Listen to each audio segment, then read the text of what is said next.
ሰው ተጣላ እና ይጣላ አዲስ ነገር ነው እንዴ? ይጣላ ይፋጅ ብርቅ ነው?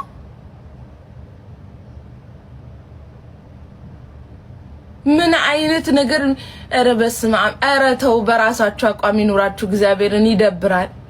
ቢሆን ራሱ በነገራችሁ ላይ ቢሆን ራሱ ተሸፋፍኖ ማለፍ ይቻላል።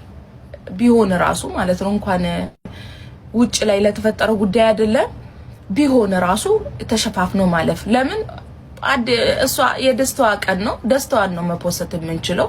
ሌላ አጀንዳ መፖሰት አልነበረበትም። ግን አሁንም ቢሆን እግዚአብሔር ይመስገን እሺ፣ ምንም እንትን የሚል ነገሮች የለውም። ግን ኮንፊደንስ ግዙ እስቲ። የሚገዛ ቢሆን ኖሮ እገዛላችሁ ነበር።